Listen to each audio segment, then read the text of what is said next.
The Fishskiff 16 has quickly become a channel favorite, second to the world's cheapest John boat. However, at a price tag well over $2,000, is this inflatable fishing boat really that good? Now stay tuned to the end of the video because there is one major flaw that I've already found with this boat. So the Fishskiff 16 is a 3-person inflatable fishing boat that comes with an optional trolling motor mount. It has an insane weight capacity of 1,765 pounds, a transom rating of up to 10 horsepower, and a total hull weight of only 95 pounds. Now, when I first dove into the inflatable boat world, I was mostly concerned about durability. It's like, I like to fish, I'm in saltwater, everything is razor sharp. You got fish with giant teeth, all of the docks have sharp pilings in which I have ran into oysters over and over on this boat. Of course, fish hooks, pliers, scissors, knives, basically everything fishing related is sharp. And yes, I have slammed this into oysters on that dock more times than I'd like to admit, and I have set my hook, brand new hook, twice into this boat. One time I was just fishing off the back, I had 2 other people on the boat. I was just hanging out and lost track, was looking over my shoulder, felt a big bump, set the hook right into the bottom of the boat back here, and I set it hard. The drag was tight. It was very, very, very tight, and we'll see if I can find the damage, which I think this might be it. It's a little bit of discoloration right there. It didn't pop it at all. And I was terrified that I had just popped it, because if you'd have known how hard I'd set that hook, you would have bet all your life savings that I would have popped this boat. But I didn't. It didn't pop it at all. So at that point, after the oyster incidents and after setting my hook into it, I was like, okay, this thing is extremely, extremely durable. And I've ran it through some seriously rough waves. I've been caught up in multiple storms. And yeah, this thing is really good in rough water. It can handle very, very brutal conditions. Literally, I've rammed this thing out of the water and landed. And you know, between everything I've put it through, this thing is an absolute tank. There are 2 ways that you can guarantee that you will pop an inflatable boat. And it won't be what you think. It won't be running over oysters. It won't be slamming into docks. And it certainly won't be fish hooks.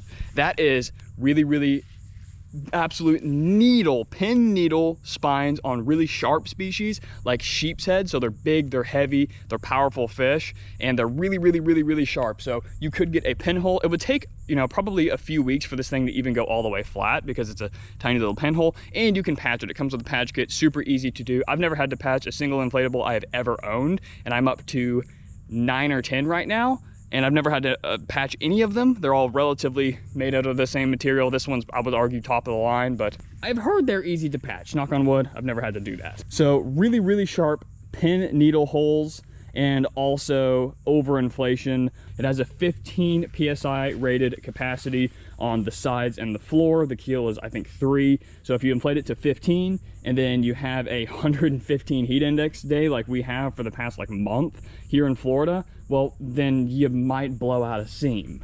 I've had zero issue leaving it in the hot Florida summer in the direct sunlight, literally 24/7 for the past 6 months. Maybe not quite 6 months, maybe like 4 or 5 months. Point being is, I haven't had a seam blowout. Why? Because I underinflated.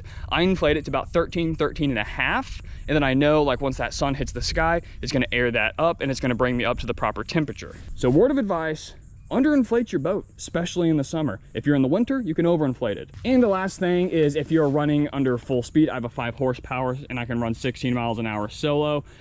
So if I'm doing that and I hit a submerged stick, a tree, a hump, whatever, or a stump, not a hump, then yeah, of course, you can probably rip a hole in it. You're either going to break the tree and the stick in the oyster bed, or it is going to break you. But if you do that with a fiberglass or a plastic hole, or even some aluminum holes, because aluminum is a pretty soft metal, you're probably still going to have issues. Maybe not with the aluminum, but definitely with fiberglass and plastic. You probably, whatever you hit going really, really fast underwater, it could put a hole in your boat. I've seen it 1,000 times. Whatever can put a hole in fiberglass and plastic, it can put a hole in inflatable. So for the durability of this boat, I'm gonna give it an 8 out of 10. Of course, I can't give it a 10 out of 10. It is an inflatable boat. This channel wouldn't be possible without sponsors, because as you guys know, the boating niche is pretty expensive. And although I do get a lot of stuff complimentary, a lot of stuff I do not. So today I want to tell you about Victrip Titan S, my new favorite e-bike. This thing goes over 30 miles an hour. It's advertised 30, but I get 31. It has left, right, and hazard signals, which is insane. It has a horn. Look at that, 20-inch fat tires. It has dual beam headlights, and it has brake lights. I don't know if you can see that. It is over 100 degrees and bluebird skies today. oh, this looks a little bit sketchy. We're gonna turn around here. Anyway, it has a 60 amp hour, 48 volt battery. It does have a 7-speed Shimano shifter if you did want to go that route and pedal it.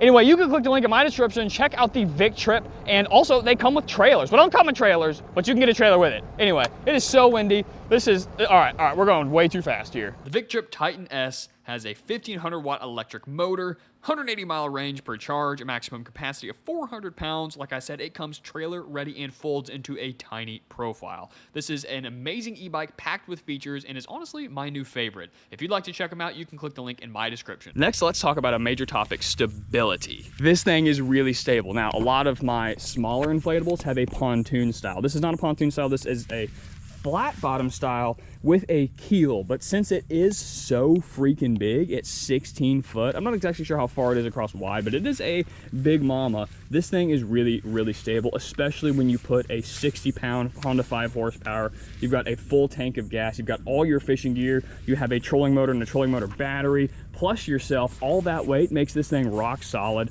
I have multiple videos of me actually walking around the rim of this with my full weight, even going back on the sponsons, and the boat doesn't even hardly budge. It might list a little bit to port side if I'm on this side and also my 30-pound trolling motor's on this side, but for the most part, yeah, you can walk around this thing. I've got 3 seats in it usually, and all the footage you're seeing, I've got 1 seat in it because I'm usually by myself, but you have all this deck space to walk around. Yeah.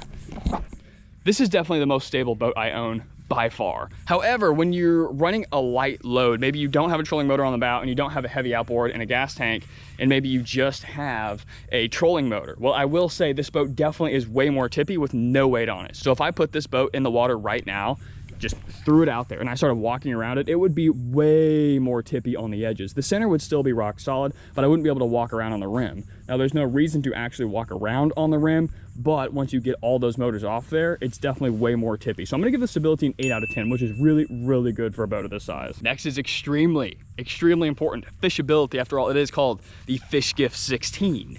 So can you fish it? Yeah, this is extremely fishable. 1, because of the stability, 2, because of the size. When you remove this seat right here, you have this giant deck space, and it's great for rigging, it's great for hanging out. Sometimes you just want to sit down and lay back if it's a nice day, way too hot on a day like this, or you can literally walk around and fish. And it is extremely stable, it is very big. You have a trolling motor bracket, so I have a GPS trolling motor with the Autoboat system that I'm sure you've seen in the overlay footage here in this video. And so you can add a trolling motor, which is really, really, really, really important for fishability. I need spot lock, I need north heading, all the GPS routes. That is very, very important. And then of course you have the stability, you have the fish ruler right here. Bimini top attachments, that doesn't really go for fishability in my opinion, but you also have 2 Scotty mounts up here. And you can't really reach those rod holders, but you can put other things up here like graphs and transducers, or you can go back here. You've got 2 more Scotty mounts, and I've seen a lot of people add their own transducer mounts with adhesive, with their own little PVC mounts right here. In fact, the people at Sea Eagle, I've actually seen them put 2 transducers right here on these sponsons with their own adhesive mount brackets. So yeah, this thing's extremely fishable. Of course, you've got the fish rulers, and it's rated for up to a 10 horsepower. So I have the Honda 5, that's the package I decided to get from Sea Eagle. That pushes me 16 miles an hour whenever I have nothing on board. I'm going about 14, 15 when I have a trolling motor, a gas tank, and a battery and all my fishing gear. And with 2 people, I'm running about 12, 13 miles an hour. And with 3 people, I'm running about 10 to 11 miles per hour. So it is extremely fishable because you can get up to a 10 horsepower, and a 10 horsepower will push you 22 miles an hour on this boat. We're gonna talk more about the efficiency and how well this moves through the water here in a second. But quickly, I wanted to cover portability. Portability is a 10 out of 10. Why? Yes, this is a big boat. Yes, you can trailer this boat. But the fact that I actually made an entire video fitting this thing in my compact sedan, my 2016 Mercedes C300, it is not a big car by any means. I don't know if it's a compact sedan, but mid-size. It's not a full-size sedan. Anyway, I fit this entire thing, including the trolling motor, including a seat, including the trolling motor, 100 amp hour lithium battery, even including the Honda 5 horsepower, everything and all its accessories, the paddle, everything. Portability is an easy 10 out of 10. You can literally fit this in a compact sedan, and it's a full-size fishing boat. That's hard to beat. Okay, I wanted to make another category called performance. And the reason I'm doing that is because for whatever reason, this is the fastest hull I own. Now I have, I think like when it comes to like fishing boats, maybe 5 or 6, I think maybe 4 to 6 fishing boats, I can't exactly remember, that are 16 foot or under. And by far, this thing is the biggest and it goes the fastest. For example, I tested a 3 horsepower electric outboard and I was getting 6.5 to 6.8 miles per hour with the 3 horsepower electric on my 16-foot boat. But I put that same motor on my 12-foot John boat, 4 foot shorter and significantly more narrow, and I was only getting 5.8. So almost a whole mile an hour gain, even though this boat is significantly bigger than my 12-foot John boat. The gas outboard, when I'm completely alone, like I said, this will run 16, and with the 12-foot John boat, again, significantly smaller profile, that's running just under 15 miles per hour with nothing on board. This outruns the teeny tiny boat Rover skiff, which is like a 1-person mini solo skiff. This has outrun the light skiff Air, and overall, I have not found a small boat that moves through the water better than this one. And I think it has to do with this inflatable keel. I'm not 100% sure, but it does have an inflatable keel. That's why it's kind of like lifted up like that, and that's why it's kind of likes to tilt sideways when it's on land. Well, I don't know if it's going to right now, but anyway, yeah, it has an inflatable keel under there, helps get that bow out, and it just moves through the water so extremely well. These sponsons on the back right here keep the rear end from squatting, so ideally you do want your transom up a little bit like that instead of just hanging off the back of a light John boat. So with the transom angle and these sponsons, these add stability, these keep the rear of the boat from squatting, and that keel keeps it up, and it just slices through the water. So if you have a trolling motor and you're worried that it's going to push you slow, it's probably going to push you faster than even a 10 or 12 foot aluminum John boat, which is unbelievable. So performance, I have to give it a 10 out of 10. I have not found anything bigger that goes faster than things half its size. That's really, really impressive. That just goes to show the care and the design that Sea Eagle implemented for this boat. Now, finally, the last category is going to be value. And I think this is a really good value. Let me tell you why. This boat either costs less or the same as the competitors, like the boat Rover, which fully kitted out is almost $3,000, and that's a terrible boat. I hate to say it, but that boat actually really sucks. It really sucks. And that boat is more expensive than this. The light skiff Air, before it sold out, was $2,800, a fraction of the size and a slower boat. Yeah, that was $2,800. This starts at about $2,100, and I think the 3-person capacity will push it up to $2,500, $2,600. Bigger, stronger, more capable, and faster than the competition for less. How can you not give that a value of a 9 out of 10? A 10 out of 10, I guess, would be like a $500 boat. I don't know what a 10 out of 10 would be. But this really does stomp the competition. And for whatever reason, it seems to fold up into a smaller package than both of those boats. Even though both those boats are about half the size, they have a patented technology that makes it extremely tough, but extremely foldable. So when it's deflated, like I said, I fit it in my car. So there's just something magical about this boat. And I don't know why it's so cheap compared to the competition, even though it's so much better, but it is what it is. Hey, I'm not complaining. 9 out of 10 value. Considering all of the factors, the value, the performance, the stability, the portability, how can you not give this boat an easy 5 out of 5 stars? I mean, come on, this is my literal favorite boat. All right, so far, this is the only failure point I have seen at all, and I'm pretty sure it's due to just sitting it out here in the hot sun month after month after month. And this has come up a little bit. Now, it's not a big deal because these are actually extremely easy to not only fix, but also replace. And if you see a lot of Fishskiff 16 builds, people actually add their own adhesive mount. So when you use the right stuff, it just bonds these two materials together, and it's really, really hard to get off. This is the only one doing it, and like I said, actually that one might be starting a little bit, but once I move, I'm gonna get this out of course, the Florida sun, but I'm going to keep this indoors, and it is not going to be exposed to insane temperatures and temperature swings and storms and all that nasty stuff. It is going to be protected and put away, but this is a testament to its durability that after months and months and months of sitting out in brutal conditions, even not freezing conditions, but some pretty cool conditions too, because I've had this thing for a while.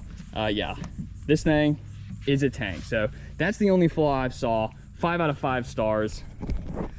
This is a really, really awesome boat, and a huge thanks to today's sponsor for keeping the show on the road. Some of these videos get quite pricey, so it's sponsors like them that help us fund the videos and continue moving forward. Anyway, guys, as always, tight lines and God bless.